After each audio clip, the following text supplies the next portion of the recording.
right now, it'd be great. Can I get you all to start moving towards your seats?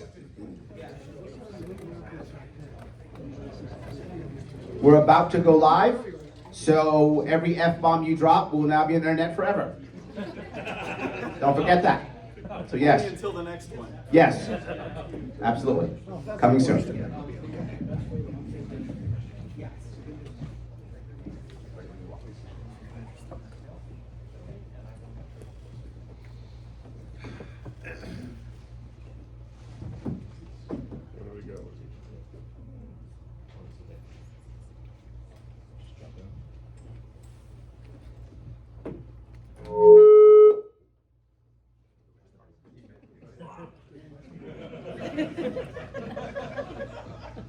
We good? We are good. Hello, everybody, and welcome to the Libertarian Convention. We are the Two Doom Men, and we are a local podcast that has been working with the Libertarian Party for about 3 years now. And we are honored to be here today, and we are very excited to take part in this debate. Skaggs, why don't you take it away? Yeah, so before we get started, why don't everybody who's watching, you could go to, especially if you're in Connecticut, go to lpct.org, and you can become a member or contribute to the party. Some good news and some bad news. Bad news is that Joshua Smith is not here today. The good news is that he's having another kid. That's one more libertarian in the world. That's awesome. Congratulations to him and the family. Don't forget to like, share, and subscribe. We're going to have a whole bunch of other content from the convention here to be posting in the week after this. Without further ado, I'm going to throw it over to the man of the hour, Mr. Larry Sharp. Thank you, everybody. Thank you. But I am not the man of the hour. I appreciate that. I want to also bring that, I'm sorry that we don't have Joshua with us, but we also, not in person, we don't have the good Dr. Rechtenwald with us either, not in person. He is ill, and since he's not a communist, he does not want to share his illness with us. So he decided to instead be a good individual, and he's going to be joining us remotely. So he'll be doing that, which will be great. Tonight, I want to say thank you to the Libertarian Party of Connecticut for hosting us. Appreciate that. We are lucky that we do have 4 in person and 1 candidate actually here via Zoom, which is great. The format this evening will be, we will have a 60-second opening statement from every candidate. We will have about 3 or 4 questions which have been pre-approved before I got here. I did not pick the questions. The questions were picked by the party itself. I will just be moderating those questions. And then we will have audience participation. I hope 2 questions, maybe 3 if we can. So if you are online, please keep watching and put your questions in the comment. I will probably ask people from the room also for a question that we will ask everyone. Everyone will have 90 seconds to respond to every question asked. We said it again. Every question asked, everyone will have 90 seconds to respond to. There may be rebuttals if people are mentioned specifically or if I think it's something specific. In addition, each candidate has 2 orange cards. Those orange cards represent 30 seconds. They may use those orange cards to rebut anything they want for 30 seconds. They may add 30 seconds to any rebuttal if they want to, or if they don't use it, they get 60 seconds or whatever is remaining at the end for their closing statement, which would be a minute, so it could go up to 2 minutes if they like. Every rebuttal is only 30 seconds, unless they decide to use their card, in which case it may go a minute or a minute and a half. Any questions from the participants? Got it. Excellent, got it, I love that. I will not intro them, they will intro themselves. I will have each of them do an opening statement right now for 60 seconds. And I will start, because of my left to right, I will start left to right with the one and only Mr. Jacob Holmberger.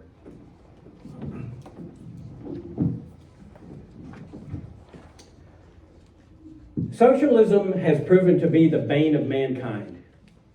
And yet in the South Carolina debate, my honorable opponents here said that we have to continue the socialism of Social Security for the next 30 to 50 years or 70 years. Because they say that America has made a contract with socialism that has to be honored. Who's going to vote for that kind of message? 1% of the electorate. That's what the Wall Street Journal poll is stating right now that we get.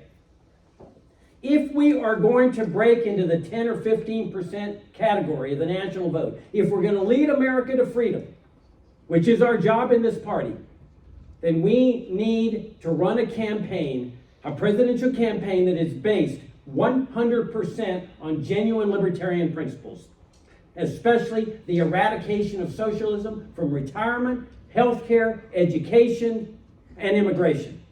Otherwise, we stay at the standard at 1% and we lead America nowhere. Thank you very much. Wow, that was under time. Well done. That was the under time. Thank you. I will be putting up this blue card when you have 5 seconds left. So you know you have 5 seconds left. So wrap it up, your last sentence, whatever the case may be. We can start now, if we would, with the one and only Chase Oliver, please. Hello, Connecticut. My name is Chase Oliver. I want to be the Libertarian candidate for president. Why do I want to run for president? Because I think it's time for our party to grow and for us it's time to focus on the wins that we can have as a party. Now, those wins, of course, winning the White House would be the greatest win. I would love to take office and start dismantling the state piece by piece for each and every one of y'all and for my own liberty. But there are other wins that we can have in this country. We can win ballot access in states all over the country that makes it easier for future candidates to run. We can win major party status in states all over the country that allows libertarians to break glass ceilings like we never had before, like I did when I was the first candidate for president who's not a Republican or Democrat to ever speak at the Iowa State Fair. And we can win by helping thousands of libertarians who want to run all over the country win in winnable races. Now, I want to run because I think I have the energy and enthusiasm to be our candidate for president. We have to run a 50-state campaign for president. I've already visited, tomorrow will be my 42nd state I have visited since January. I'm aiming to visit all 50 states before our nominating convention. Why? Because I think it's time to prove to you exactly what a libertarian candidate for president can look like with energy and enthusiasm. Go to votechaseoliver.com and learn more. I look forward to speaking throughout this debate. Thank you. Excellent, thank you. And now moving to my right, Mr. Lars Mapstead. Thank you, Larry. When I say the system is rigged, you know that that's true. Whether it be our economy is rigged, our healthcare is rigged, our criminal justice system is rigged, our election systems are rigged. All the systems are rigged. What system is rigged most to you, you know. We need to unrig the system, and how we unrig the system is we start winning as libertarians. I have put together a plan for us to win on election night. Now imagine California is blue, and Texas is red, and Florida is red, and there's a gold on the map on election night. And imagine if we are the deciding factor in the election and we cause Joe Biden and Donald Trump to not become president. That sends it to the House of Representatives to choose. And you know that it's been contentious choosing the Speaker of the House. Imagine picking the President of the United States. This would put us on the map, and it would get rid of this problem of, oh, I would vote for you guys, but you can't win. By winning, we bring money to the party, we bring in new people to the party, we invigorate the party. Go to lars24.com to find out more about my plan. Excellent, thank you, Lars. And now, Mr. Michael Tremont. Thanks very much. These are three terrific guys, and if anyone says anything negative about any one of them, we're going to have to fight in the hallway, and I mean that. They are absolutely terrific. The campaign that I am putting together is the one that I believe that a lot of you folks sitting in the room tonight are going to be interested in supporting, because we are building a campaign to actually disrupt American politics, to leave the United States a different place than the way that we found it. We are beginning to build a professional campaign right now. We have 15 people on our team that we pay already. We are going to be very much ready for the other side of the nomination. We're running a very different campaign than what you've seen inside the Libertarian Party in the past. We're running with a great deal of professionalism and credibility. We're running based on my own experience in public policy and public service. I was a professional economist for 20 years. I worked for the White House. I've taught economics at 3 different universities. I've had my own business educating financial services professionals. I've been an advocate for free markets in Washington, D.C. for 12 years, and I was a police officer for 12 years until a couple years ago. I look forward to talking to you about that. Excellent, thank you so much. And lastly, from the internet, from the interwebs, I hope you'll be able to hear him, the one and only Dr. Michael Rectenwald. Well, hello, Larry, and thank you for having me. I appreciate the accommodations. As you could tell, I'm not feeling my best, but I'm here, and I'm doing everything I can. I'm running for president as a libertarian. I've been endorsed by Dave Smith, Judge Napolitano, Jeff Dice, the Mises Caucus, and many others. You may know my story. I'm the former NYU professor turned radical libertarian. I became libertarian after the woke mob tried to cancel me at NYU in 2016, and now I've been recently canceled by the right over my stance regarding Israel and its onslaught on Gaza. Now, I'm wrecking the regime. That's what this campaign is about. It's called Wreck the Regime, as you can see from behind me. What does the regime mean? It means government, banking, media, corporate government collusion, academia. It's corporate socialism, woke capitalism. It's social and cultural destabilization and dehumanization. It's Google, the military industrial Thank you, Michael. complex. Thank you, Michael. Thank you. Yeah. Sorry. No worries. So yes, thank you for that. I now want to start with the first question, and this one will start with Chase Oliver. Everyone will get 90 seconds to respond to it. And again, they may use their 30 seconds if they want to rebut or something like that, but it's a straight question. Starting first with Chase. It is very challenging to describe our border right now as anything but a crisis. I think everybody would agree with that it's a crisis. What would you want the federal government to do, or what would you advocate the federal government to do to help remedy the situation?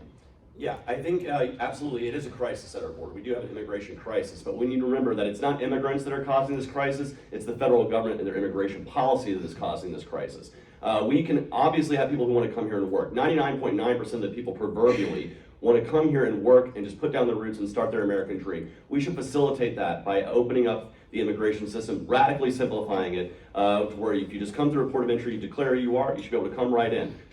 This is something that can radically reduce the amount of crime that's related to immigration. It brings all these immigrants who are currently in the shadows out of the shadows, so they no longer feel exploited by labor or by the government, and allows people to come here and put down their roots in their American dream, just like I did. I was just at Ellis Island about a week and a half ago. 40% of Americans can trace their ancestry back to the registry room in Ellis Island. We need to return back to an Ellis Island style of immigration that lets people come here, put down their roots, and start their American dream. That's the ultimate way we're going to stop this crisis. And we can also reduce the welfare state at the exact same time. But I reject the idea that we can't stand by our principles of free movement of people, goods, labor, and capital while also fighting a welfare state. I think we can walk and chew gum at the same time, and we shouldn't be holding back the liberty of immigrants just because our government has a horrible welfare state that exists. We can fight both of those issues at the exact same time, and I think it's time that we treat immigrants with the same amount of respect that we do anybody else. And you know who doesn't do that? The federal government, because they don't treat immigrants like everyone else. They say you only have certain rights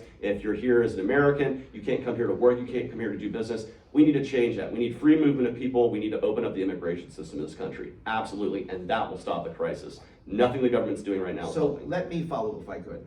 You're saying the federal government right now doesn't treat immigrants effectively? Would you be advocating for a change in the federal policy or something else to replace it? Oh yes, absolutely. Remove the quotas, remove anything that the government is putting barriers to letting people to come here and work. Absolutely. And then get people out of cages. Reform the asylum system that we have that is currently broken. We need way more asylum judges, for instance. But we can do that without at all increasing border walls and creating economic incentives to have people not come here. I think it's better just to let the free market decide what immigrants need to come here and work, not the federal government and central planning. Thank you for that clarity. Lars, I want to ask you the same question, right? The idea is, what do you think the federal government should do, or what would you advocate for to remedy the situation? We have chaos at our border. That's the bottom line. And could you imagine if the Internal Revenue Service was our border patrol and they applied all the 80,000 pages of rules that they put together to determine whether you could come in, how you could come in, how long it would take you, and all the hoops that you would have to jump through? Well, that's actually what we have, but it's called our border patrol, our immigration system. It's colluded, it's a giant cluster F. And you know, it's a rigged system. It's not fair, it's not equal across the board. If you are somebody that's, say, coming from the Philippines and you've married somebody in the United States, it might take you 5 to 10 years to become a legal US citizen. That's ridiculous. When we see people flooding across the border, it's not a fair and equal system. We need to control our system so that it's not chaos, so that we know what's going on and that we can match workers, with employers. There's 9 million open jobs right now looking for people for work, but we're not doing a good job of matching people coming across the border with those jobs. And we need to do that so that we don't have all these people end up on welfare and we don't all pay for these people. There is an opportunity for meritocracy to exist and for people to have better lives. Look, most Americans can trace back their roots to Ellis Island. I want to make the system easier and less complex that everybody can understand and end the chaos at the border. So let me follow up with that. What you're saying, if I hear you a bit different than Chase, is you're saying you want to just streamline the process for the workers. They can come in, get taken care of, and get to work. Am I reading that correctly or no? We force people to be illegal, essentially, because the rules are so corrupt. And just like any black market, when people try to get around the rules because the rules are so onerous, we need to make the rules super simple and super easy, just like it was for my great-grandparents coming to America, and let everybody have a chance at the American dream. Thank you. Michael Termott, same question again. What would you expect the federal government to do, or what would you advocate for to remedy the situation? Well, this is a relatively simple area, so I'm glad we have these cards. These each represents an hour and a half to, Yes, to yes. speak to this Each issue. one is Good. 6 I'm hours. going to use both of mine because it's going to take that long. In 90 seconds, look, I spent a couple of days down at the border learning as much as I could, meeting with ranchers, with border properties. I met with the local sheriff's office and the Customs and Border Patrol and a number of libertarians down there. And what you find out is that the humanitarian crisis down there is absolutely out of control. Look, immigration is good for the United States. It is one of those things that defines us in contrast to other democracies around the world. It's good for us fiscally, it's good for us economically, it's good for us socially, it's good for us culturally. We need to get people in here in a much more rapid fashion. If you're not on some weird list, you ought to be a priori presumed to be cleared to come in the United States.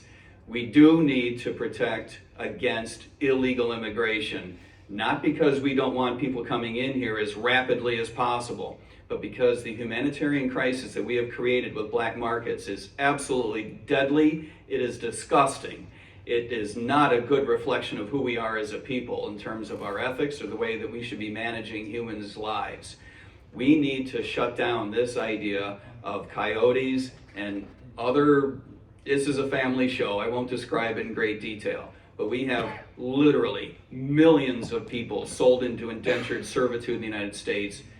This is not something a libertarian should put up with.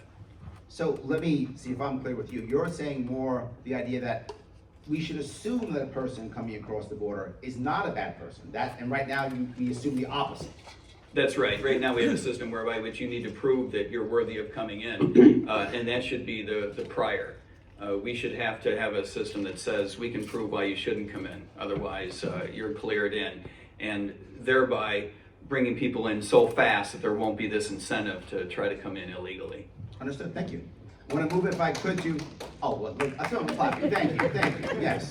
So, I do want to move now to our website, our web person, if I could, Dr. Rechtenwald, if you could answer that same question, please. Again, the question is, with our border issue, what would you either advocate for or expect the federal government to do to remedy it?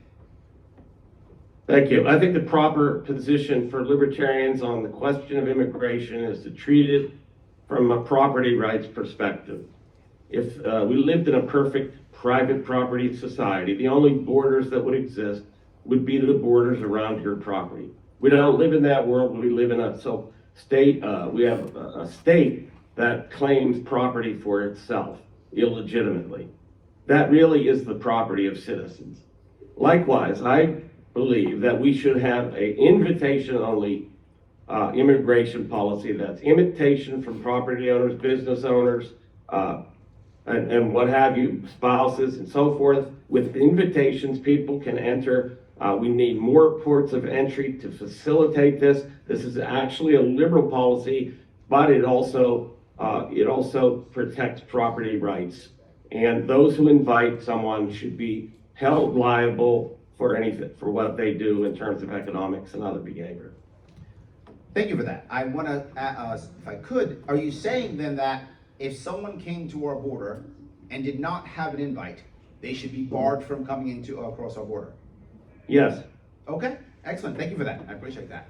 I'd like to invite the nation of Cuba. Okay, there we go. We'd have a lot of invites. But again, now let me stay on that for a moment, right? The joke that if some of you might not have heard is Michael Tramacha said, well, what I would do is I'd invite the nation of Cuba. But if I understand correctly, Dr. Reckenwald, if that were to happen, if any Cuban national did something bad, Mr. Tremont would be responsible for what that person did. Is that correct? Yes, and then of course you're not going to be inviting people collectively. You invite individuals and families. That is an invitation to each person. Okay. And of course, it doesn't include bringing terrorists across the border.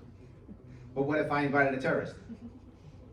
Well, then you'd be responsible for that person, but they'd be vetted at the port of entry. Okay, thank you for that. I appreciate it. Excellent. If I could move to Jacob Warburger. Sir, same question. What would you either advocate for or expect the federal government to do? If there is any issue that separates us in this race, this is one of them. This problem is caused by immigration socialism.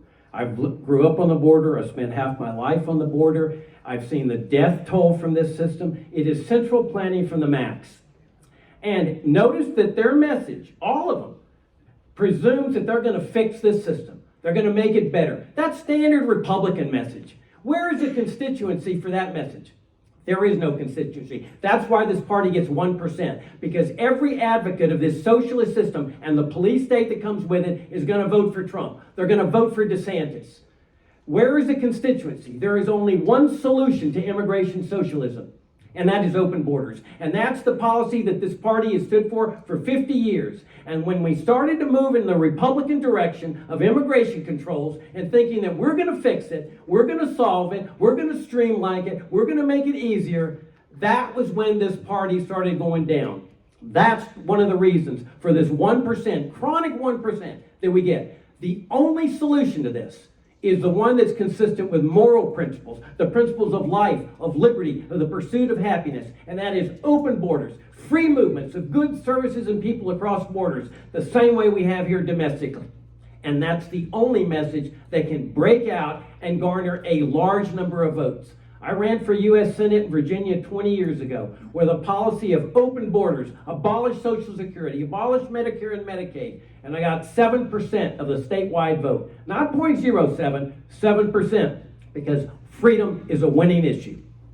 So let me follow up with that if I could. So what you're saying is you would say, federal government, do nothing. Just walk away from the border, do nothing, whatever happens, happens.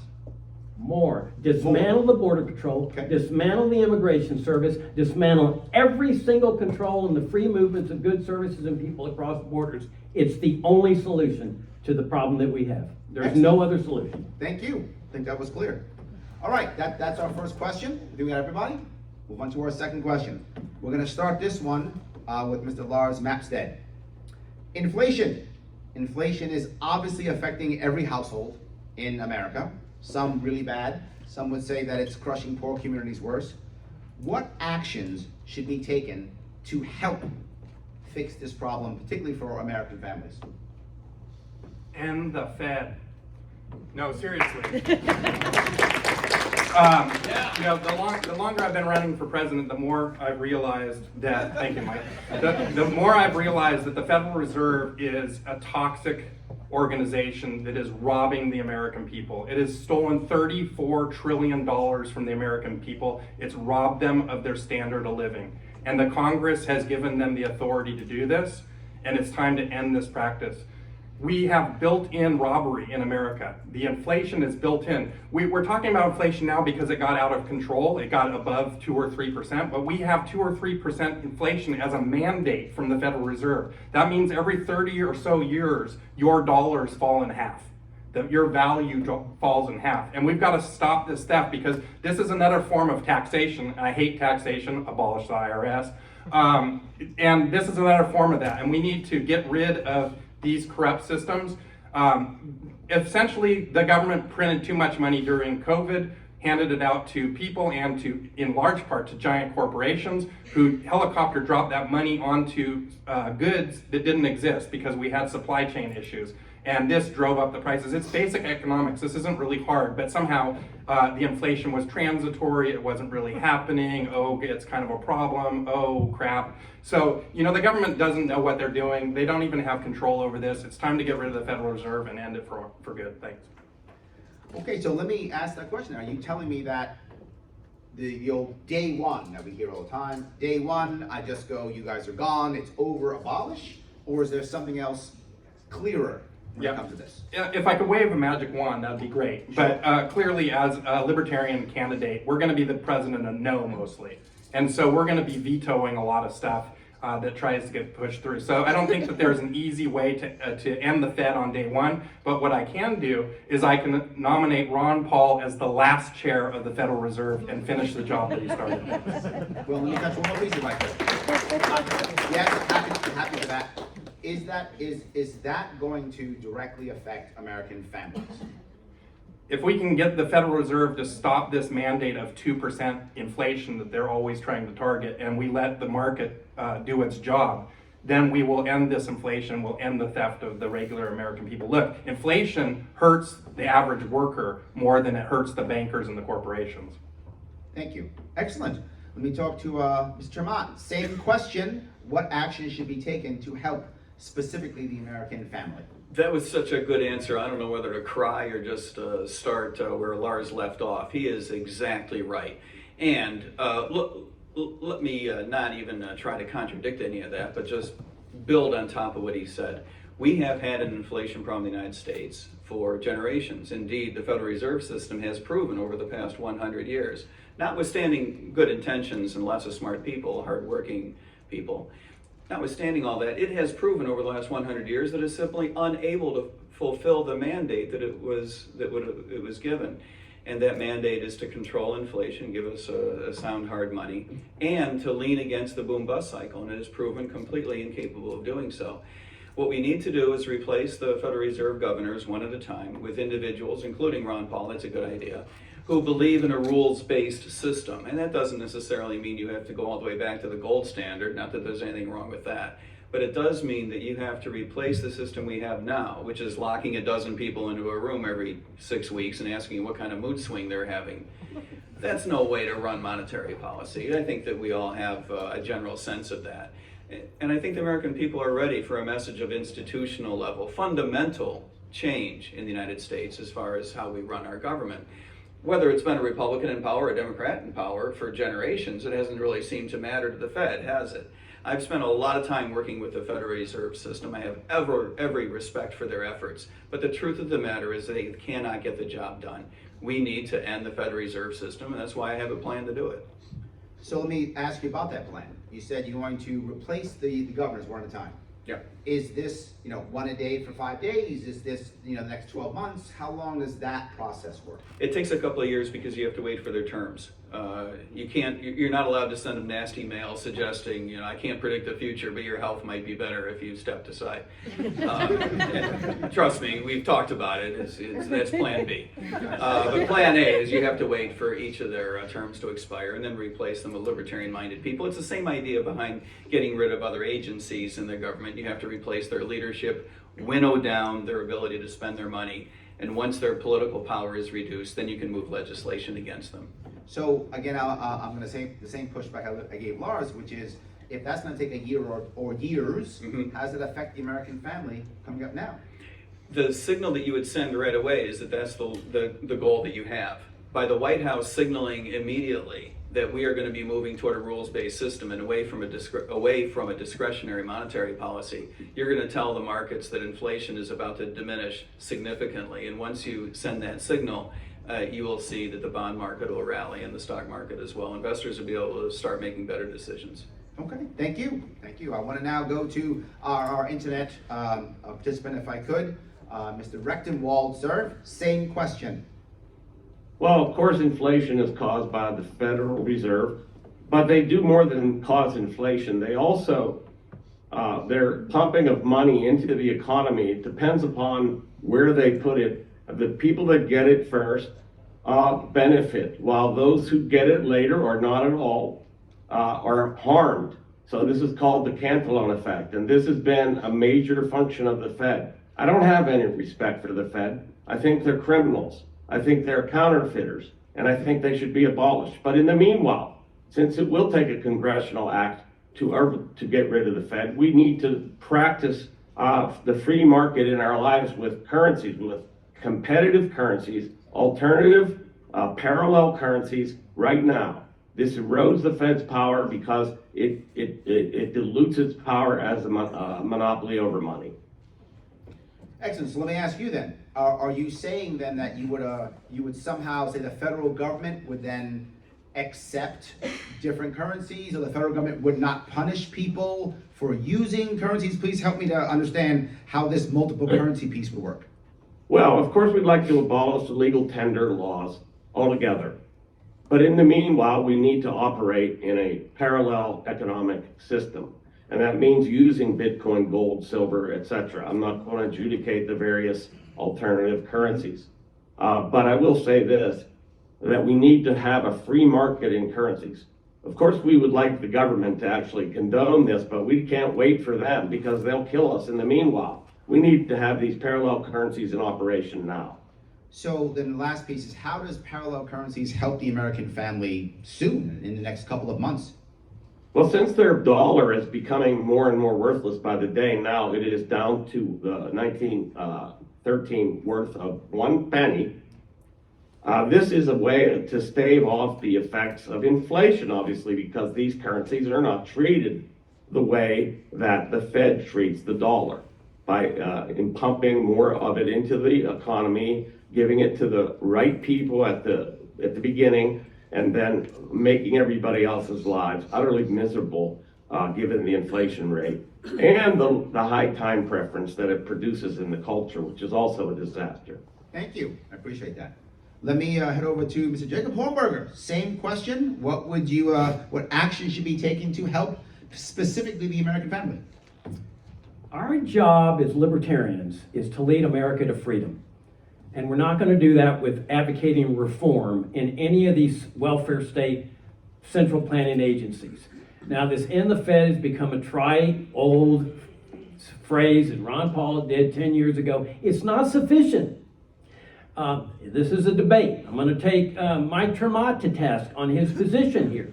He didn't tell you that what he calls for is a system that carries forward America's paper money system with a fixed inflation rate of 3 to 4%.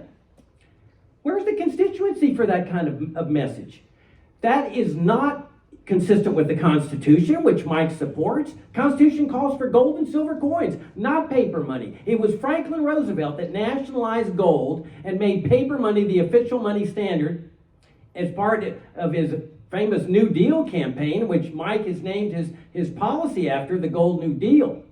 We have to go further than this, further than reform. Abolish the Federal Reserve, get rid of legal tender laws, totally, get government totally out of the money business. This is what Hayek called for, the denationalization of money, the total separation of money in the state. That's the message of this party. That's where we should be leading America, because our job is to lead America to freedom, not some warmed over, better monetary system, immigration system, Social Security system. Our job is to lead America to liberty. So let me be clear on this one then. You're also saying, if I understand, the government should not even print any money at all. Absolutely. The government has no business in the money business at all. So it should be totally free market. How does the government collect revenue?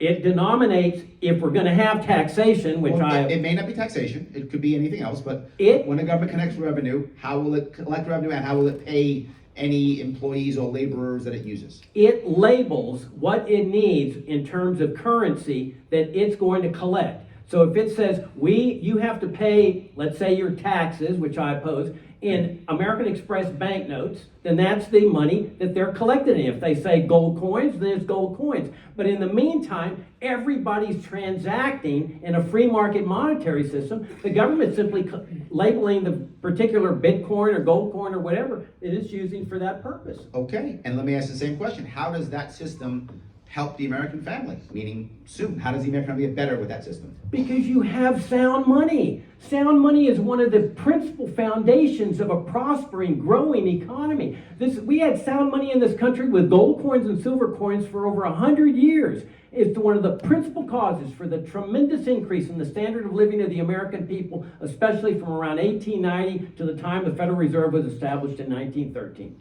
Thank you. And Mike, you were mentioned specifically. Do you want to take 30 seconds to rebut? It depends. Okay. Is my microphone on? It depends.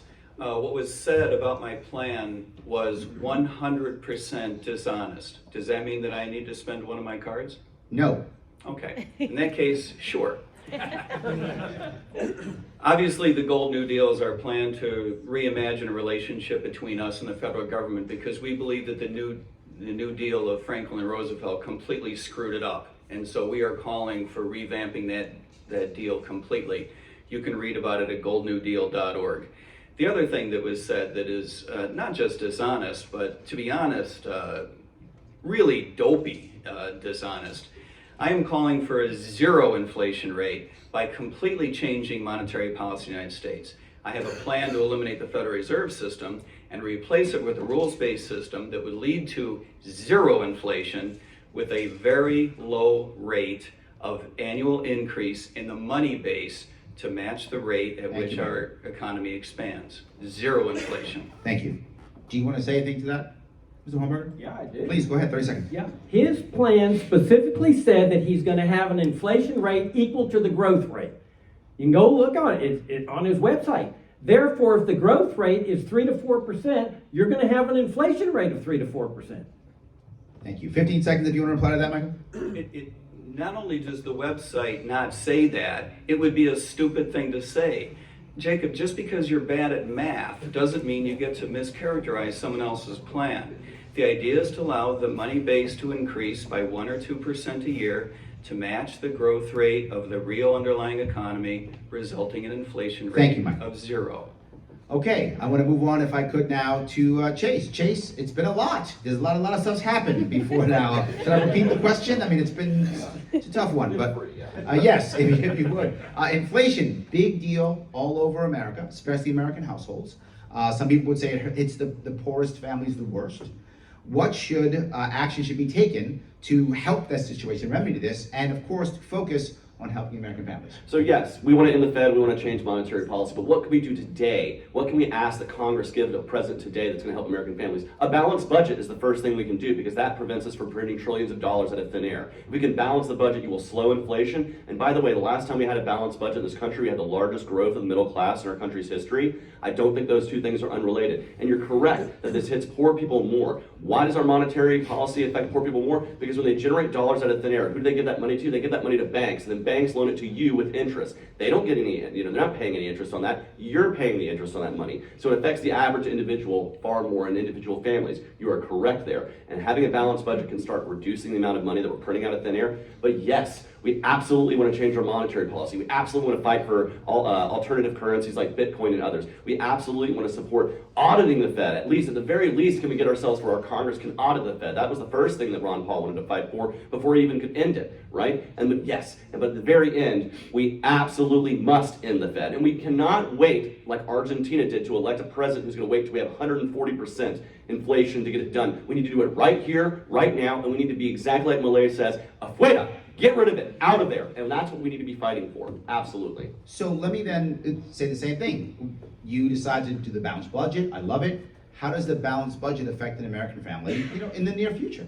Well, when you balance the budget, what you're doing is so every year right now when we're printing trillions of dollars out of thin air because we run budget deficits and the Treasury prints money to make up for that. And so when we do that, we devalue every dollar. It's like a slice of pie, we're cutting the slices even smaller. So when we stop overspending, when we stop this deficit spending and we get our economy under control, when we start balancing the budget, we stop printing those trillions of dollars out of thin air, and it can actually start reducing the rate of inflation in real time. Okay, I got it. There were a lot of back and forth here between Mr. Termott and Mr. Hornberger. So, Lars, I want to give you 30 seconds. Do you want to say anything, add in any way?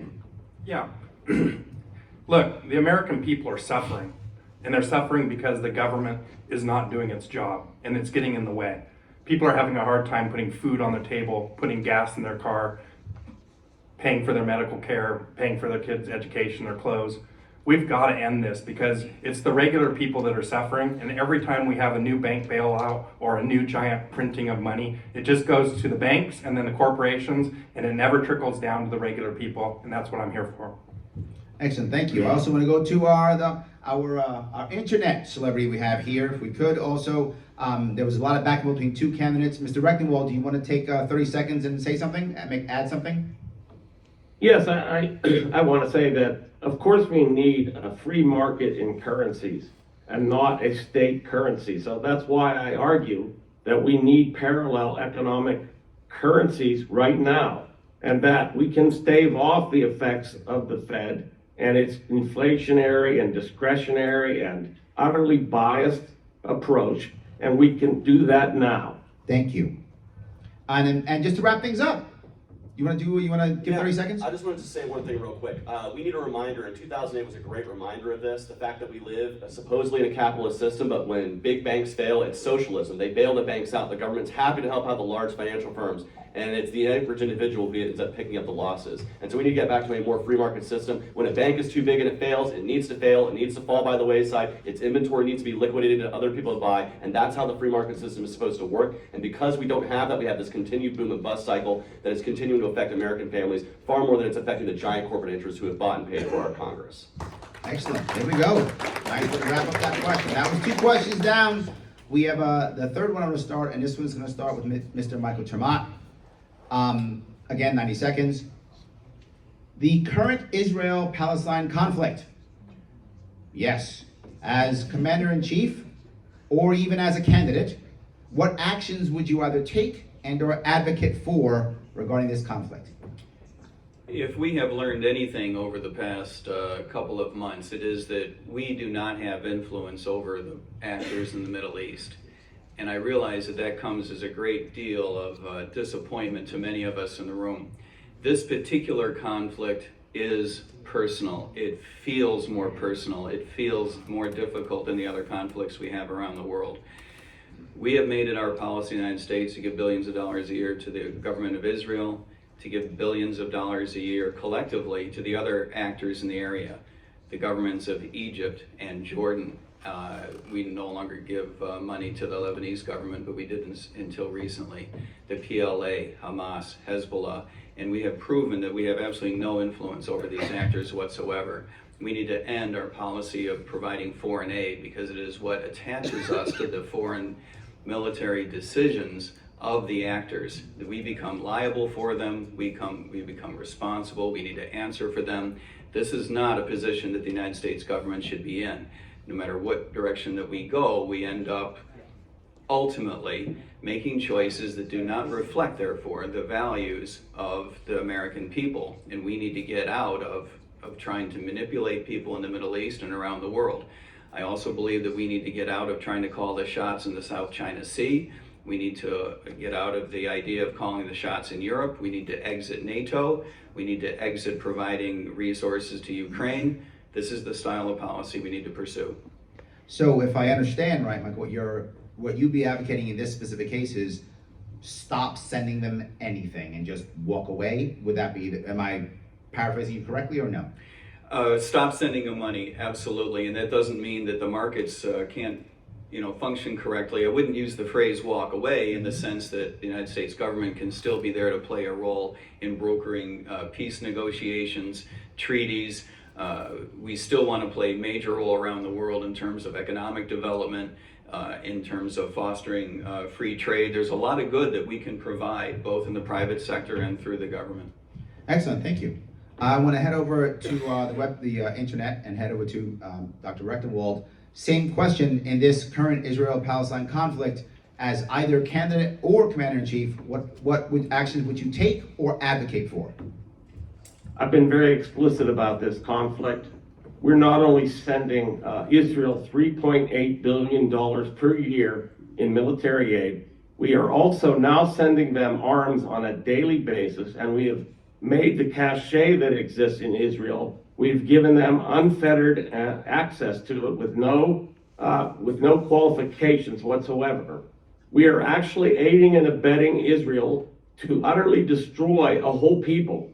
2.3 million people, 1.3 million of which are utterly displaced, 20,000 killed, another who knows how many injured. It is a disaster, and we're paying for it. Do we have influence across the world? You better believe it. But this influence is utterly negative. This has got to stop. We must stop all funding of foreign wars, particularly, but pull all funds from all nations altogether, inclusive of Israel. It is no special partner in any sense, and likewise does not deserve a total green light with no conditions to use our weapons to kill people. So let me, if I could, oh, you want to clap for that? Go ahead, please. So while we have an audience, if you want to clap, you can. So let me ask you a more specific question then. Are you saying from your emotion I felt, so if I'm wrong, please correct me, are you saying that if we support anybody, we should be supporting the people who are being oppressed in this case? You would say the Palestinians, if I understand where you're staying from. What I heard you were saying Israel is doing, we should stop that and support the Palestinians, or am I mischaracterizing you? No, I didn't say we should support the Palestinians. We shouldn't support anybody. Nobody. But we certainly shouldn't support people undertaking these kinds of actions, killing civilians on a daily basis. So I say stop all funding, all military aid immediately. Okay, thank you. Let me move over to Mr. Hornberger, if I could. Same question. John Quincy Adams, in his 4th of July address, 1821 to Congress, really expressed the beauty of American foreign policy. He said, you know, a lot of bad things happen in the world. You know, conflicts, tyrannies, starvations, wars, but it would never be the role of the U.S. government to go abroad and slay those monsters. His speech is called In Search of Monsters to Destroy, and I highly recommend reading it. That the U.S. government just needs to stay out completely. Stop all foreign aid, stop all foreign interventions, close all the military bases, but do more than that. And that is dismantle the whole national security state form of governmental structure and restore a limited government republic on which our nation was founded. That's the root of the problem here, is the national security state. If we have that kind of policy, then individuals can go free. You can donate your own money to the Palestinians or to Israel or to Ukraine or to Russia, whoever you want to donate your money to. Now we're talking about a free society. But they also went further than that. They said if you're suffering overseas from something like this, we're going to have open borders in this country where you're free to come. In fact, it's kind of ironic that there are people in this race that say, well, we really favor the Palestinians, but we got to keep the borders closed to them. And that was what happened during World War II or in the 1930s when Franklin Roosevelt used the Ellis Island type of immigration system to keep German Jews from escaping Germany when Hitler was willing to release them. That's what we need to restore in this country, our sound founding principles of open borders, a limited government republic, and a non-interventionist foreign policy. That's the way we lead America out of this morass. So let me then give the push to you, if I could. If you had that system, wouldn't you literally have people who have relatives in the Middle East, who care about what happens over there? Wouldn't you literally have privatized companies sending troops to fight on one side or the other? Wouldn't you have people buying weaponry to send to other individuals, groups who would get together and say, well, since America no longer has the system, I'm going to gather my people and go over there and fight. And how would we handle that?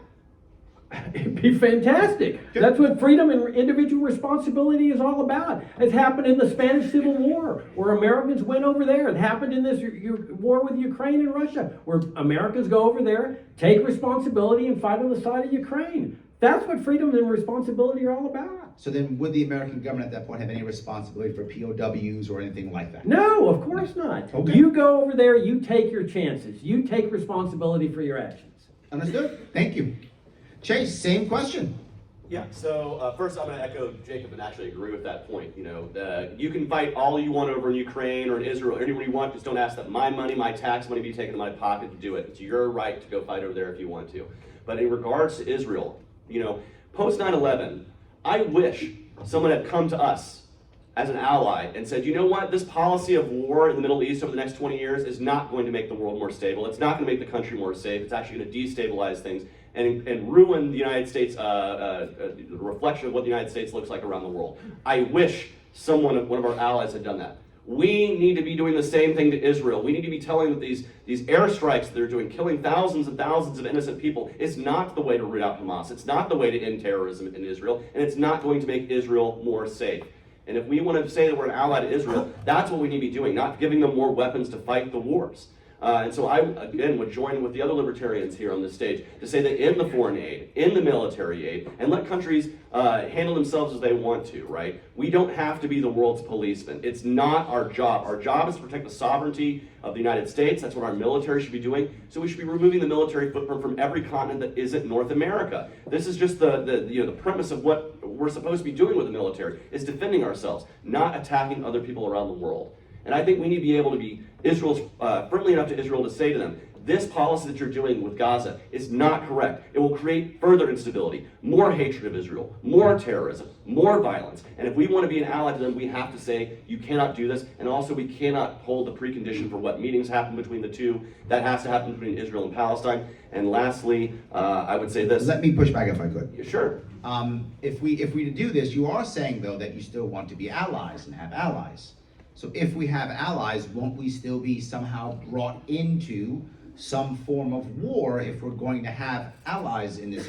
In the case of what I think the others were saying, they were like, just get out totally. So the term ally maybe is a misnomer. He's like, how about international neighbors? Somebody who has another nation in the world where we can talk to them and have diplomacy and say, hey, maybe not the best advice to do this, but no, we should not be tying ourselves to any nation, Israel or any others, with precondition, with the ability to say that they can determine when we go to war. That has to end, and that includes NATO and other things. We need to remove ourselves from these foreign entanglements. Our first president said this. It's from the very beginning. This is something that we've been going against for 250 years, and we need to get back to more sensible foreign policy.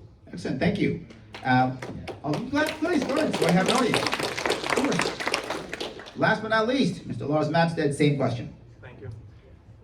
Does this conflict make anybody here feel sad? It makes me feel sad. I have 2 daughters, and I think to myself, what if my daughters were in this situation where they were shot and killed? What if they, on either side? I want to put money towards peace. And the way that I believe that we achieve peace in the world is we take care of the people of the world. Not because we take from people and give to other people, but because we lift everybody up economically. We need to push forward more economic plans that help other countries. Because people don't go to war when they're fed. People don't go to war when they have a house over their head. People go to war when they feel desperate and they do desperate things. And we need to end this. One of the things that I'm working on is an energy race. And I know this doesn't have much to do with this, but it does. Because what I want to do is I want to create extremely cheap energy for the world. I would like to see fusion in my lifetime, which essentially is as big as discovery of fire. It's endless free energy for everybody. And this creates cheap food, cheap transportation, cheap housing, cheap everything. And no war has been really won at the end of a gun. Usually, like the Berlin Wall fell because of economics, not because of a gun. And we need to economically lift people up so that we can stop this. Look, America cannot police Chicago or Detroit or Baltimore. How can we police the rest of the world? So, let me push back on this. If we are able to create this cheap energy, how do we share this to the world? Are you saying we're going to be donating it, giving it somehow? How are we going to help the rest of the world if we have this great energy? Yeah, so when we discovered the nuclear bomb, it was meant specifically for killing people. And then they found out that it could be used to create energy. And one of our presidents, I can't remember off the top of my head, had an energy policy where he wanted to share the technology with the rest of the world so everybody could have cheap energy. If we can get fusion, which a lot of countries are working on right now, if we can get that and we share it with everybody, that's going to lift everybody up to such a level that we've never imagined before. I literally mean that it's like discovering fire all over again. Thank you. Can I jump in here, Larry? Please, of course. Okay. I'm just astounded right now because I'm hearing effectively Lars saying that we need to have we need to have social welfare programs for the entire planet. So what would that cause? Would cause an immense growth of the state and the further oppression of the citizens within the state. We are not in the business of spreading welfarism across the planet. That's an outrage for a libertarian. And we're not in the business. Who are we that we're talking about giving free that, free this? That's called the state. What we need is companies doing what they will, not the state. Thank you. I appreciate that. If you want to go ahead and respond, if you would. Yeah, absolutely. I'm not talking about the state giving it away. Technology is, once you develop technology, it's pretty easy to hand that idea off to somebody else to implement for themselves. It's not giving away anything. It's not taxing from anybody. It's the giving of ideas. Imagine if we discovered fire and then said, we're not going to share fire with the rest of the planet. Of course we are, and it's going to make everybody better, and it didn't cost us anything to share that knowledge with people, to lift people up. And that's why I think the solution is a good one, because it doesn't cost us anything, and it solves a lot of problems. I have to jump back in, Larry, if I Please, can. Michael, go ahead, please. Just who is this we sharing things? We're supposed to be libertarians who believe in the private enterprise, the private market, private ownership of production. If some company wants to share something, that's their perfect right. But who's going to compel this sharing? The state. Who else? So we're not in the business of telling people to share or not share. That's up to them. This is called free enterprise. Yeah, I totally agree with that. I'm not saying that the government is going to do it. What I'm saying is I want to promote the position that we should be moving towards discovering fusion so that we can lift all people up. And that is free enterprise. That is other countries are doing Thank it you, right Lars. now. Unless you not want to just use us. 30 seconds. No, Do you want to use 30 seconds? No, you're good. Okay. And 15 more seconds if you want to respond to that, Mike. Well, I just don't see. No, I meant Mr. doing Rectenwald, this. sorry. Sorry. Yeah, I understand the encouraging, you could be the cheerleader of anything you want, but it's not, we got to make sure this doesn't come down to compunction, to compelling companies to do this, that, or the other thing. That's entirely their business. Thank you so much. Excellent. All right. That was a good one, wasn't it? That was good, wasn't it? Good. Here we go. Does anyone else want to use their orange card to put some more in? Awesome. We move on to our. No. He asked a different question. Oh, I see. Yes, he answered a different Out question. of nowhere. That is correct. Yes. All right. Yes, you can pull it out Yeah, of yeah. nowhere. I mean, Of course. as long please, as go now ahead. I understand that Lars just pulled this out of his ear, I think that's terrific, Go ahead, and please. that therefore it may not come up otherwise. Look, Lars is absolutely right on this. We need to be moving toward fusion. It is equivalent to inventing fire. The reason it's a public policy issue, and I'm sorry if certain people on this dais don't quite understand this, the reason it's a public policy issue is not because we're trying to socialize, it's because we're trying to get the government out of the way of it. The reason that we don't have nuclear fission and consequently, in the long run, fusion moving ahead is because the federal government has made it very difficult to get permits. What we need to do is to put this in the hands of the states and allow them to make rules for themselves Thank you, as to Michael. what technologies they're going to allow investment in. Unless you want another 30. No, it's all right. Thank you. Good.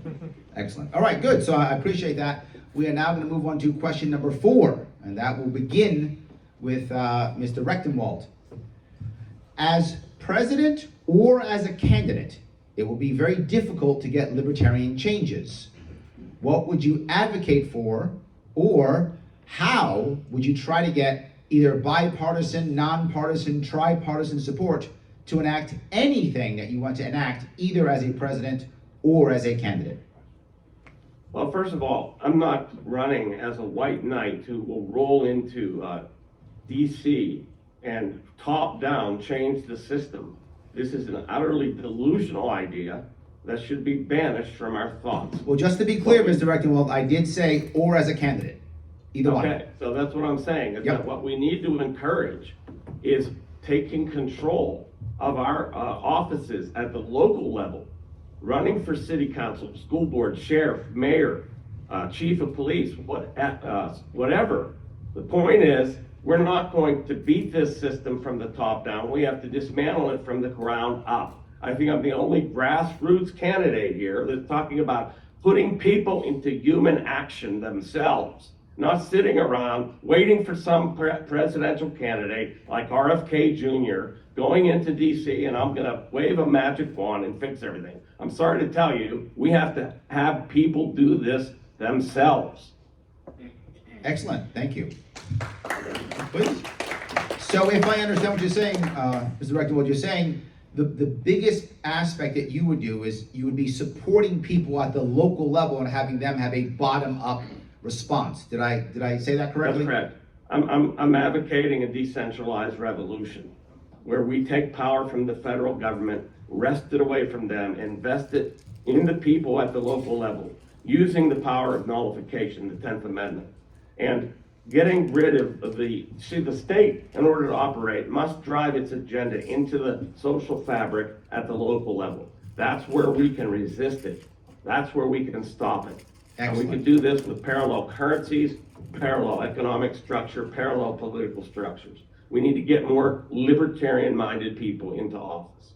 Thank you, I appreciate that. If I can move on to Mr. Homberger, same question, please. As either a candidate or as a president, how could you get things done, either bipartisan, nonpartisan, or some other way?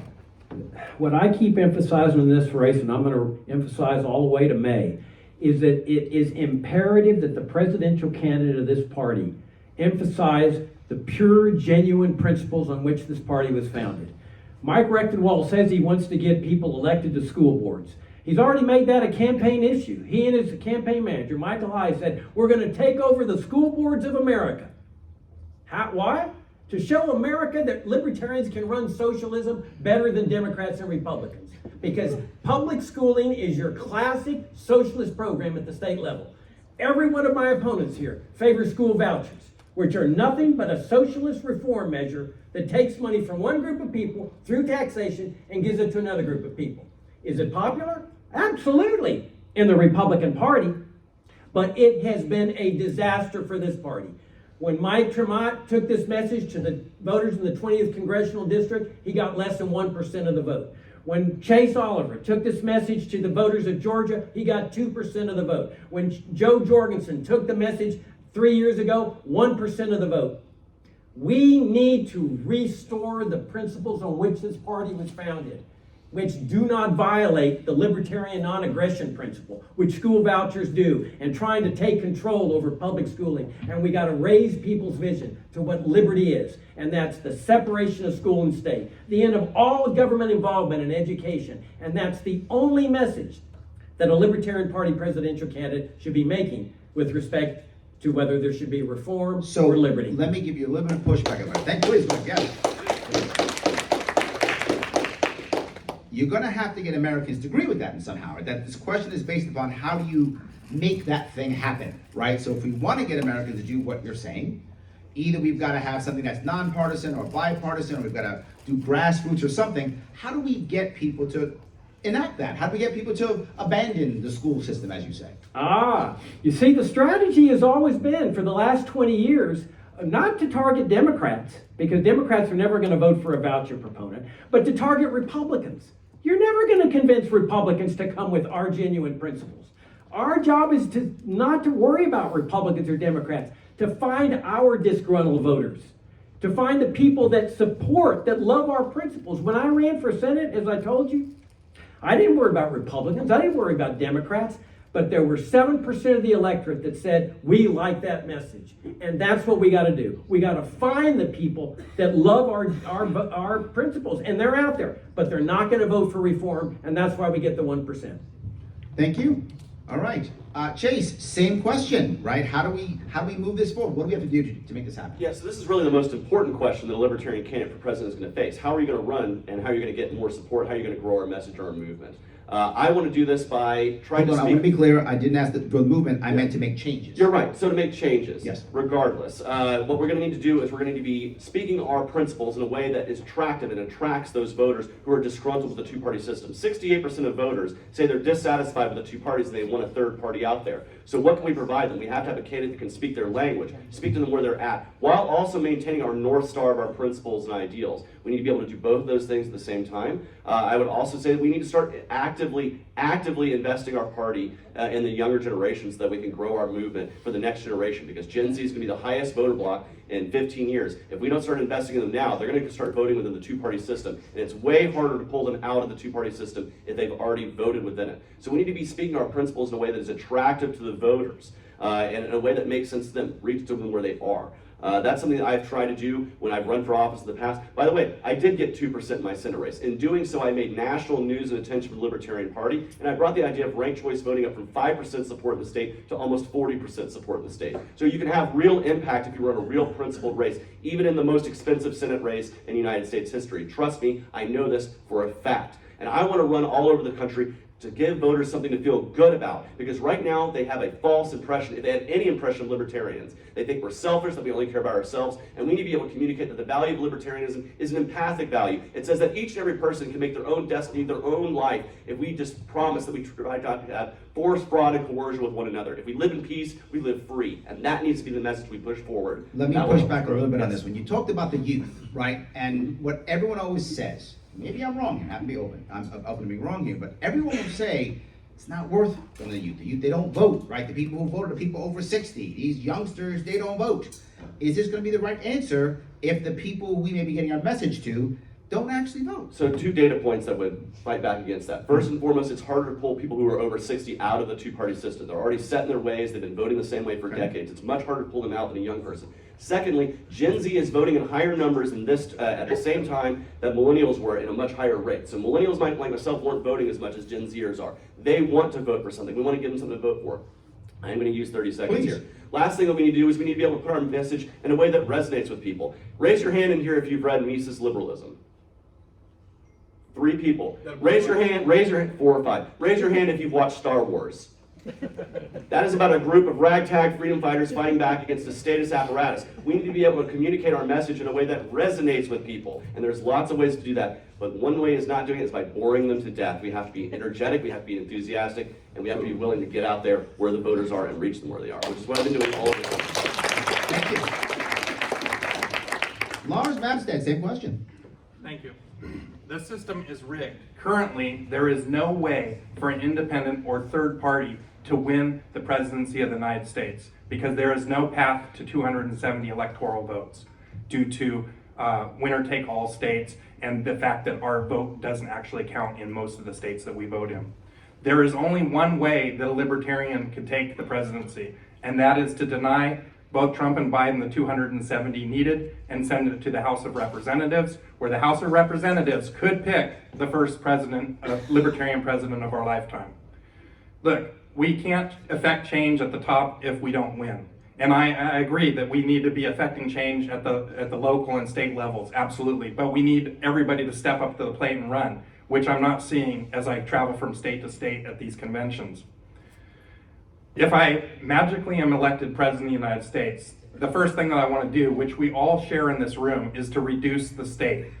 And I would start with a thing called the Plum Book. And it's a list of 7,000 positions that the president gets to appoint.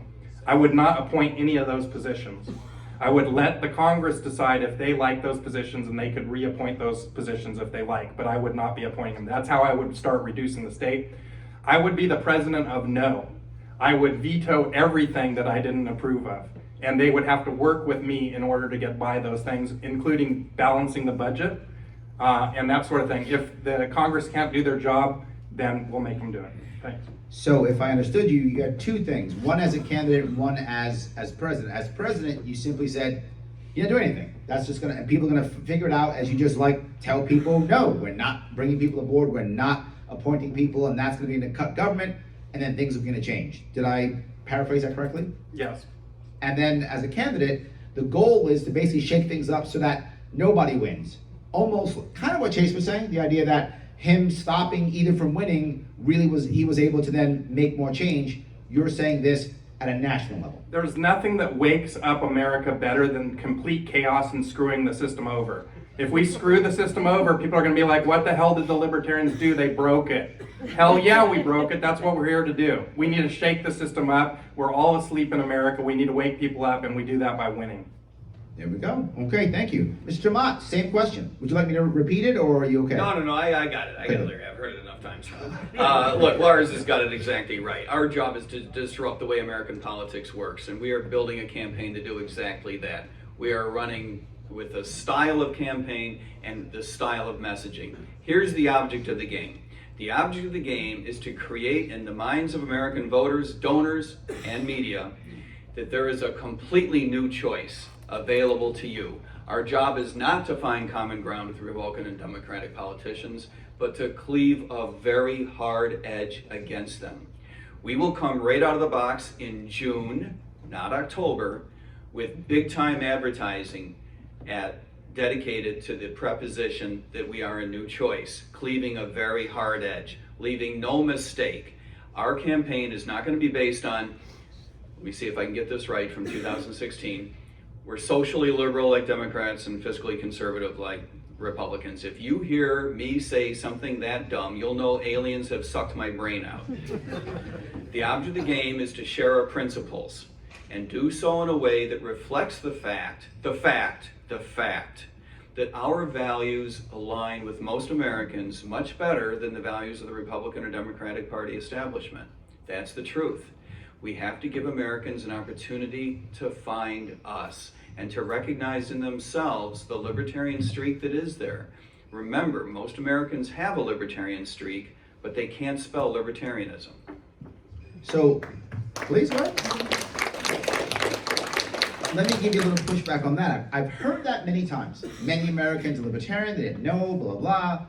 People want a choice, all those things. Right. But in so many cases, when we were able to get out there, people didn't make that choice. They still went back to their old ways of Democrat or Republican. How do we break that, right? This is almost habit forming, right? Like, oh yeah, this Tremont guy seems smart, I like him, but you know, I'm really a Democrat, or oh, I'm scared of the Republican, or whatever. How do we break that habit? Yeah, and they're not going to say exactly that. They'll say he's got a terrific wife, and you know, we can put up with him. I get it. Look, I would give you some pushback on your pushback. Please. I don't think it's true that we've done a very good job in the past of giving people a really different choice. Okay. If you go out there and you say that we're like Republicans in this way and like Democrats in this other way, you're not creating a completely different choice. You're just telling people, now you got two reasons to dislike us. To cram a quick story into my remaining time. When Gary Johnson said, what's Aleppo, right? And his campaign imploded. I want to make the argument that that's not the reason his campaign imploded. The reason his campaign imploded is because when he eventually made that mistake, and we all do, he had not given people a reason to hang on to him. Contrast that with Donald Trump, who says many more stupid things than that on a weekly basis, but people know why they love him and why they hate him.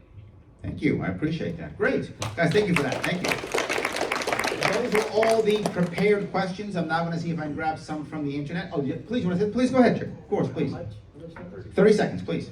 Yeah, I want to comment on what Chase and Mike have said. Chase is absolutely right. He got more publicity in his race for U.S. Senate than I think any Libertarian Party presidential candidate in history. Most influential Libertarian American. I commend him for it. And he got in the debate.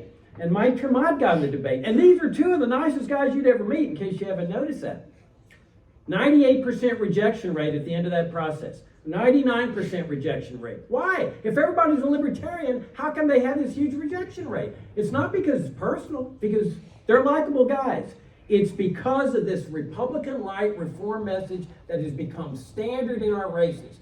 People are not going to vote for that. There's no constituency for that. Thank you. The only constituency is a message of principle. Thank you. Excellent. Go ahead, please.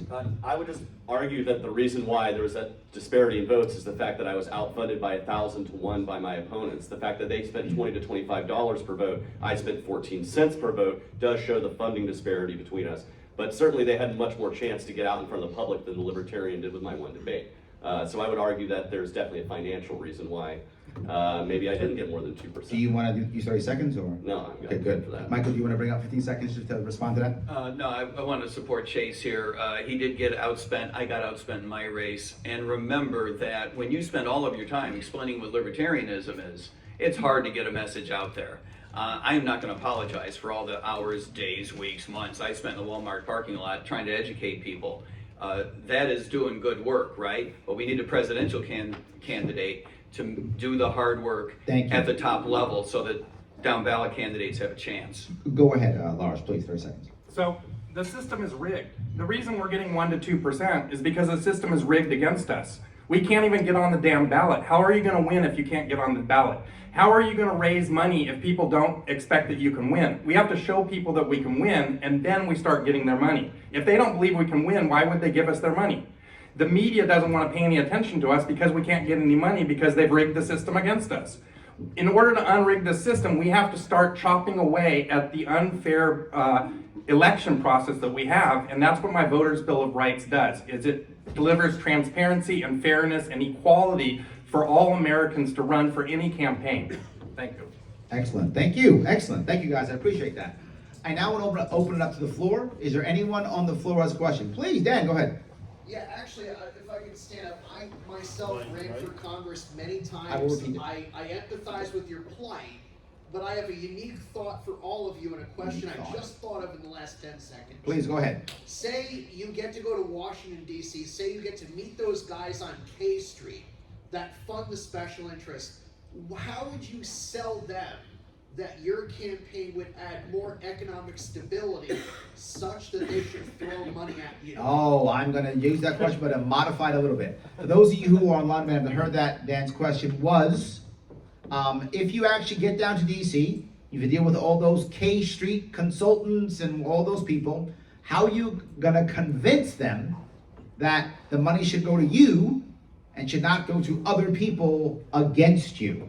Let me start that if I could. That would start with Jacob. That's actually yours to start with first. This is the hypothetical after you're elected? No, this This is is before this is you're before you. elected. It says that if you get down there, the K Street people want Yes, to talk to you tomorrow. tomorrow.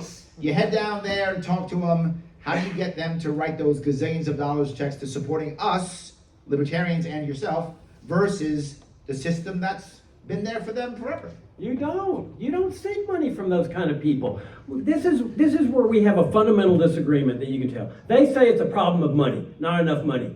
I challenge that from the word go. This is not a problem of too much money. Chase got millions of dollars of free advertising. Bloomberg, ABC, Washington Post, New York Times, millions of dollars of advertising. Still, at the end, 98% of them, and he got his message out. He can't say, if there's one libertarian who cannot say he didn't get his message out, it's Chase Oliver. He was in the debate with Raphael Warnock. He had half the time. But his message was, right there in debate, smaller government and lower taxes. That was his central message. Classic Republican mantra, popular in the Republican Party. Our problem is not insufficient money. It's a bad message.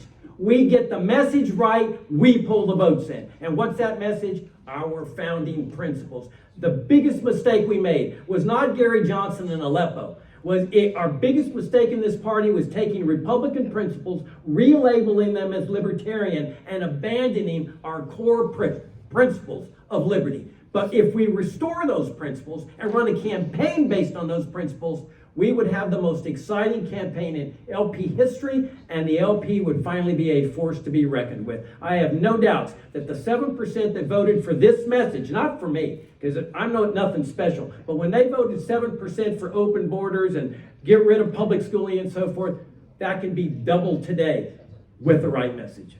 Thank you. Chase, please, same question. You get invited down to K Street, all the big wigs are there with the millions of dollars.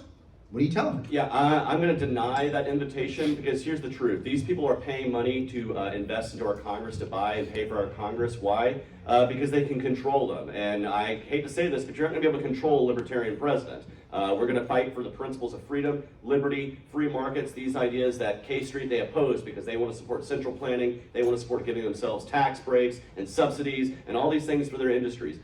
The best thing that I can offer people is I'm going to free the market. I'm going to reduce the subsidies to nothing. I'm going to reduce the giveaways to nothing. We're going to lower the overall cost and impact of government in our lives. And that will benefit millions of people. But it won't benefit lobbyists in Washington, D.C. because they're the people who buy and control our government as it exists. We need to reach out to the people and being asked for a grassroots support. This is how many of the people who get elected do so. Barack Obama, he did take lobbyists' money, but he also had the highest small number of donors in the country because he spoke a message directly to them.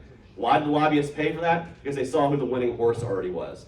We need to be doing that as libertarians, reaching out to the grassroots, to individual people. My support does not come certainly from PACs or any kind of money, and it never will. Right now, I am the candidate, I think, who has the most number of small dollar donors on the stage, and I'm going to continue to do that as I grow my donor network. But I'm going to do that by traveling across the country with the energy and enthusiasm to speak directly to the individual people about how freedom can help their lives, how freedom can help their families, how freedom can help them make better decisions for their kids on education, medical decisions, or anything else. And never will that be attractive to K Street lobbyists, because they are concerned with control and centrally planning our economy, and libertarians reject it, and I will reject it every step of the way to be a real contrast between Joe Biden and Donald Trump.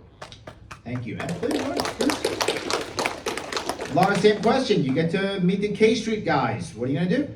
Yeah, I think my answer is somewhat similar to Chase's, although I would still meet with them and listen to what they have to say. There may be a common ground or a common interest that we could work together on. But in general, I'm not for lobbyists. I feel like they corrupt the system as much as the Congress people. But let's face it, if Congress wasn't corruptible, the money wouldn't corrupt them. And so we need principled people in office. Fortunately for me, I'm a business guy. I sold my business in 2007 for $500 million, and I have been self-funding my campaign. I've put $500,000 so far into my campaign, and I'm going to continue to do that. Money is going to be a problem during this election, and once the person is nominated, we still have to have a lot of money, and there's not a lot of money going around in the Libertarian Party right now. This is going to be a major factor. I am very good at spending money wisely and efficiently. I ran a big company, and I know how to look at budgets and spend the money wisely. So I won't be accepting their money, but I'll listen to what they have to say, and if they have something good to say that works with a libertarian message, I would take their money. But other than that, I'm just self-funding, and we're going to make it happen. Thanks. Excellent. Thank you. Excellent. Mr. Dumont, same question. Super, Dan. I think the essence of your question was how are we going to pitch people whose money we need. Yes, it is true that we're not going to K Street per se because it is the home of lobbyists. We're not actually going to make that trip. But having said that, there are people outside of our party, and parenthetically people inside of our party, who have real money and have money in the amounts that we need. We need to go from the 3 or 4 million that was raised in the last presidential cycle to something like 13 or 14 million in the next cycle. There's two things that you need to do differently in order to achieve that. One is, as I mentioned before, we do need a message that completely differentiates us from the other parties, so people understand that there's something that you can give your money to other than the Republican or Democratic Party. And it's not that easy to do that, but it can be done. The other one is that we need to recognize that there are people out there that want to support a message that aligns with where they want America to go. Remember that this particular presidential cycle is not going to be about small things. This isn't going to be about, to make up my favorite stupid example, this is not going to be about, what should the retirement age of Social Security be? This is an election cycle. It's going to be about who's got the guts to stand up and say that Social Security is evil.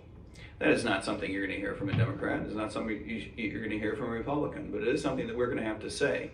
There are people out there that are going to be willing to hear that. Those are the kind of people that we need to start meeting with. And we are. To be fair, we are meeting with them, and they'll start giving money in June. Thank you. Please go ahead, yes. Lastly, Mr. Rectenwald, same question to you. Yeah, I'm not, if I find myself in DC as president, I would first of all clap. Well, no, very in this hard. case, it's not as president. In this case, is prior to becoming president, you meet some K Street lobbyists. What do you say to them so they don't Yeah, give money to the I others? don't have anything to do with lobbyists per se. Okay. We do need, I also know, I believe in the free market, the free political market. So if people want to spend money on the Libertarian Party and we should try to convince them to do so, we should. But I don't think money is the answer here. I do agree with Mr. Hornberger that the question is message. And it is not going to be the message of whittle away here, policy tweak there, so forth and so on. This is about, we need to take an axe at the state, to the root of the state. Now, that doesn't mean everything happens overnight. There can be transitional demands. It is very it's kind of like alt-libertarian to suggest that we demand it or else we take nothing. We take what we can get with the object of total dismantlement in the future. Thank you. So I want to take one more question. Please go ahead. What libertarian or classical liberal had the greatest impact on your thinking and why? Okay, the question is, what libertarian thinker, you said, or philosopher? Yeah. Had the greatest impact on your life? On your thinking. On your thinking, and why? Let's cut this to 60 seconds. We are running short on time. If we could do that, start that please with you, Chase. I'm going to give a fun answer. Trey Parker and Matt Stone are the libertarian thinkers that have influenced the rest of my life. And it's because they are unabashedly free speech. They don't, they take no prisoners. They say what they feel, and they don't hold up to sacred, they don't have sacred cows or anything like that. And so they've always been one who's never afraid to tackle a subject unapologetically and do so in a way that is entertaining and brings new eyeballs to the issue. This is what we need to be doing, is we need to have a little bit more pop culture libertarianism that brings people into the idea of the realms of freedom. And so my answer is Trey Parker and Matt Stone. I love it. You made that so good. I'm going to cut it to 30 seckons now. Thank you for that. You said it really good. So he just screwed you, Lars. Sorry. So 30 seconds now. Lars, please go ahead. Yeah, I think to me it's politicians, just because I came to the Libertarian Party kind of later. I've always been a libertarian, but I didn't know about the Libertarian Party because it's not doing a good job of getting the message out that there's actually a party to belong to. That's something that I want to change. I would say Ron Paul would be one, Gary Johnson would be another one, and Spike Cohen would be a third person that's helped me find my way to liberty thinking. Excellent. Thank you. Mr. Chermont, please, 30 seconds. Well, those are really terrific ones, especially Spike, who's has a habit of moving more buttons off of my table than Mike Tremont buttons off of my table, which really pisses me off, and I have allowed him to know that recently. So you'll notice on my table, there's no more Spike Cohen buttons there because he just irritates me. He is terrific in every way. Milton Friedman's my guy because he got to me so early. My father made me read Milton Friedman when I was a freshman in college, and I'll never forgive my dad for that. It forced me to come to libertarianism from what I would call the right-hand side, the efficiency side, and it wasn't until later as a police officer that I really came to libertarianism from the ethics side, which we should spend more time talking about, I think. Excellent. Thank you. Mr. Rechtenwald, can you please answer that question? Also about 30 seconds, please. Yes, absolutely. So I'm not going to make any apologies. My libertarian mentor is Murray Rothbard. And the book that did most to change my thinking was The Anatomy of the State. In that book, he talks about the state as a parasitic evil, that is a force that is oppressive, that is exploitative, that has no function other than it's not productive. It has no function but to exploit and oppress. So the state tries to grow itself at all costs. And it is our business not only to stop that growth, but to dismantle it. Thank you. Excellent. Yes. Mr. Homberger, please, 30 seconds.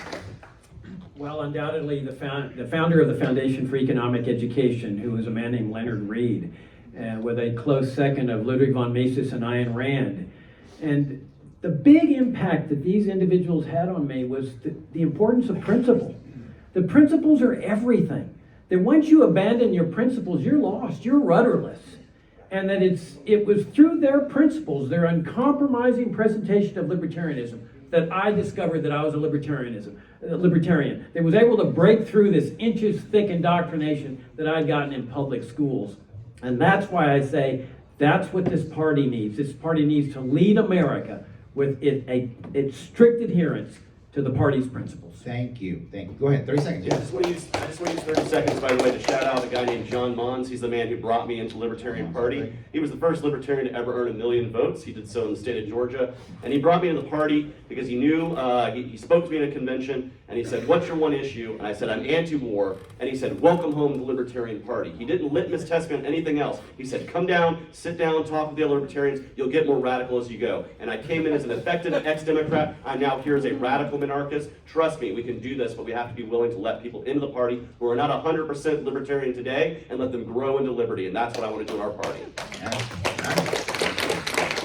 All right, I will take, that was short. Well, we'll take one more. Stephen, did you have one? I do. Yeah, go ahead. Stephen and Mark, but I'm sorry, Mark. What? it's a tough question. One reason that you all end up in single digits is because of fear of voting for the bad guy among the big two. Yep. How do you combat that? All right, it's a similar question before. We'll do 60 seconds if we could. One of the biggest issues that we deal with is people don't want to vote for us because they are afraid that if I vote for you, the other bad guy is going to win. How do we get around that fear? And that will start with, actually you, Lars, you'll begin that one.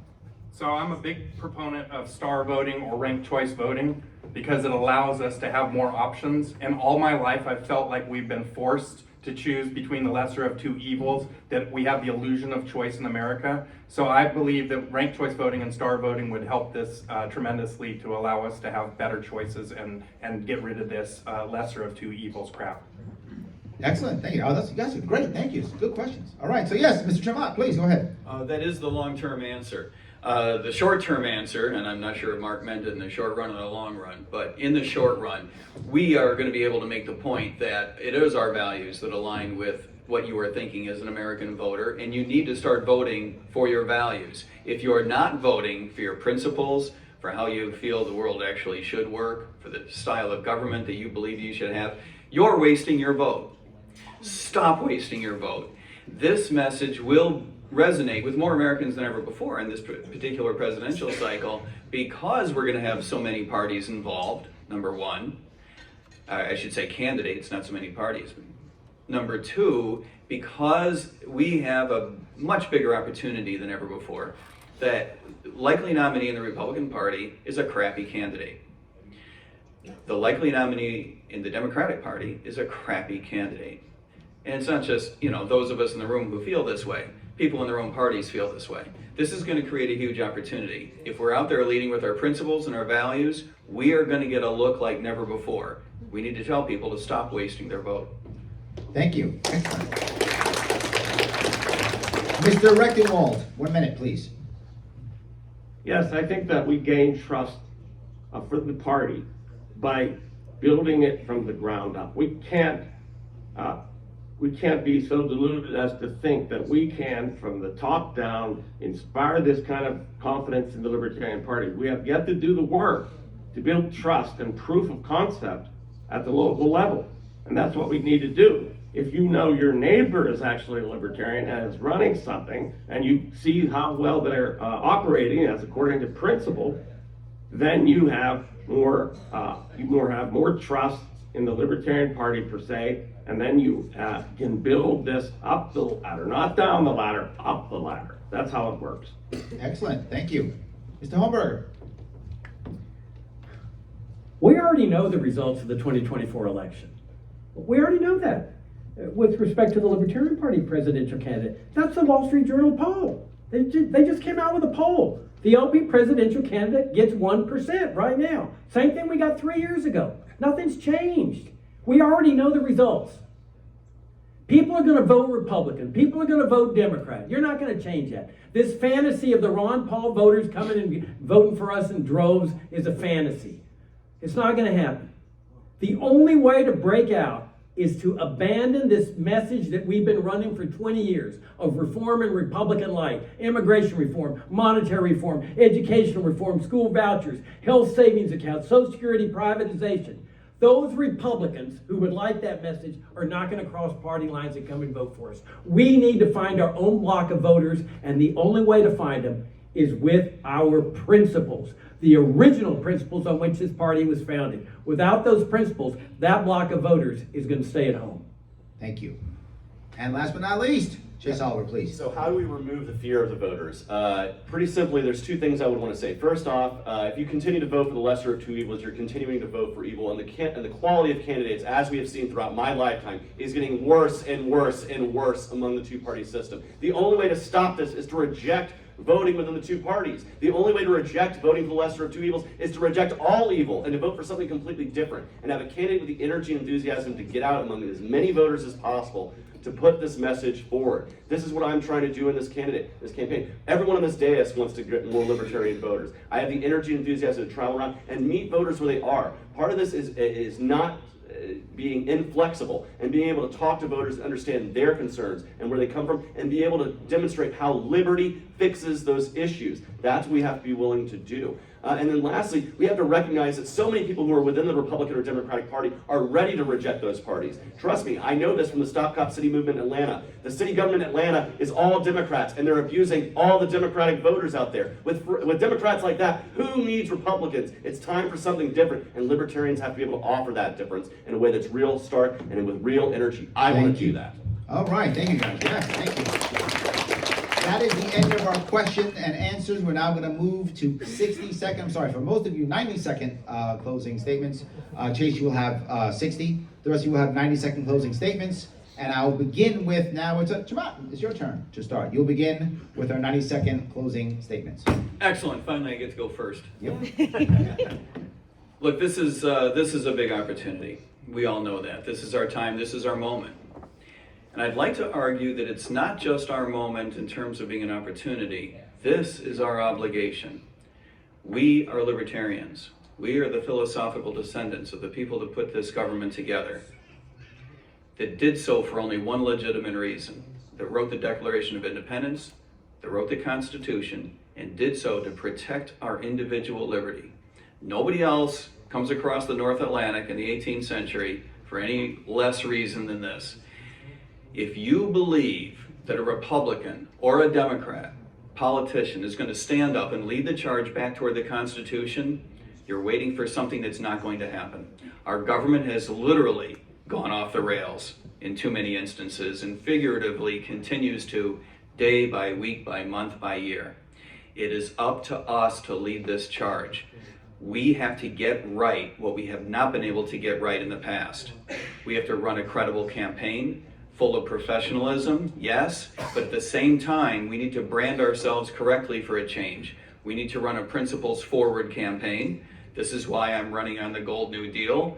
We have to run something that people will recognize as a completely different choice from Republicans or Democrats. This campaign will not be mistaken for something that you have seen before. This is the way that we must run in order to correctly brand our party, as well as to reach as many voters, donors, and media as possible. Thanks a lot. Thank you. Mr. Rectenwald, you have 90 seconds. Thank you. So, what do I mean by wrecking the regime? I mean finding your local community, your local church group, volunteer organization, issue coalition, township, county seat, etc., and to run for office at these levels. How do we gain the confidence of the American people? By doing it on the ground. We are not going to get somebody in place to show them from the top down what has to be done. So, why then am I running for office? Because this is the message that needs to get out and that no one else is voicing. This is the message of liberty. This is the message of actually wresting power from the federal government and vesting it in the people at the local level. So I ask you to please get involved with wrecking the regime yourself. Go to wrecktheregime.com. That's wrecktheregime.com. Thank you. Thank you so much. If I could go to Mr. Hornberger, 90 seconds, please. Yeah, thank you all very much for coming out, and thanks for inviting me to talk to you. This is a time for a lot of soul searching in this party. You know, what are you here for? What's your life about? Why do you donate to this party? Why do you participate in this thing? What are you here for?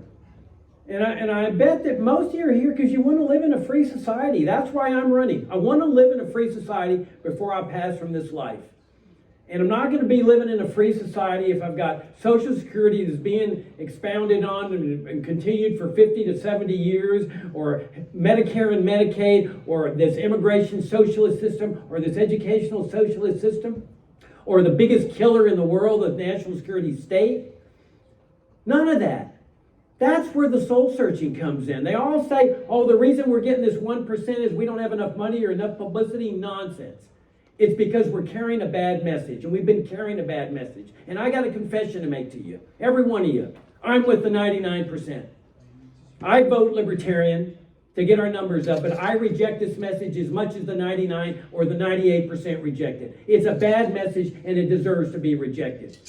What we need to be doing in this party is leading America to liberty. And the only way we do that is with our principles. Not this reform claptrap. Not this Republican-like claptrap of immigration controls and simplifying and streamlining and all that nonsense. We lead America to freedom with our principles. And that's what this campaign is all about.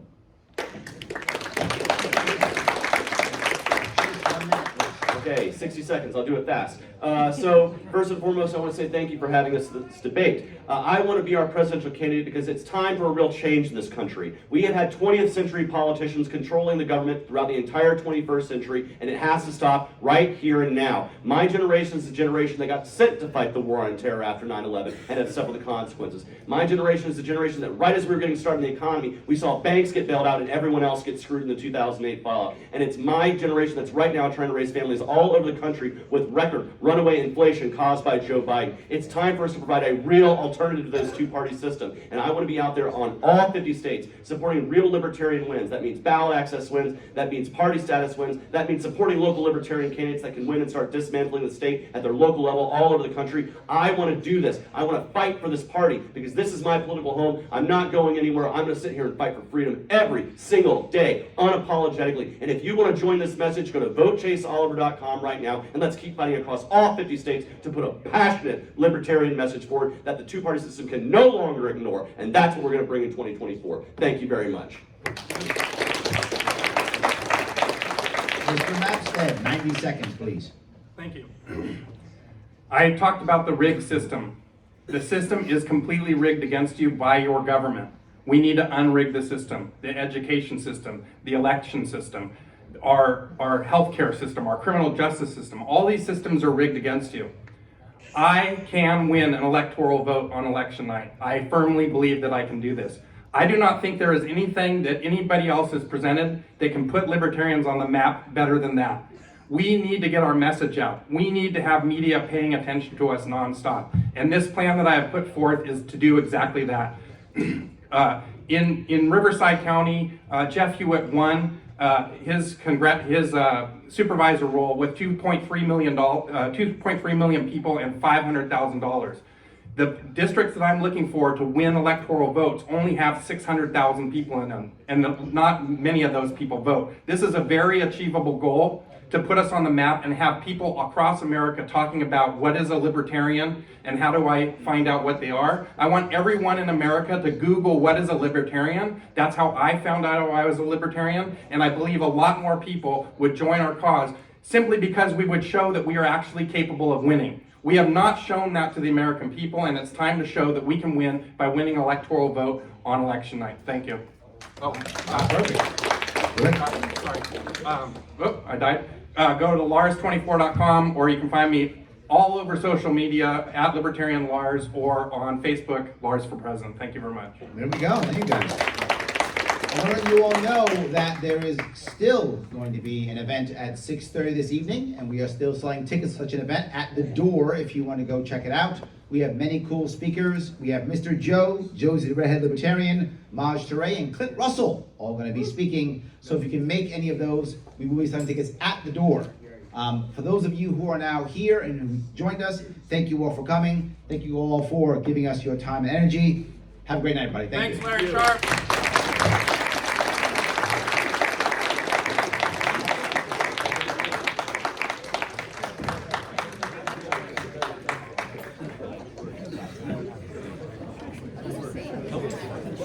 You did great, Michael. I don't know if you can hear us.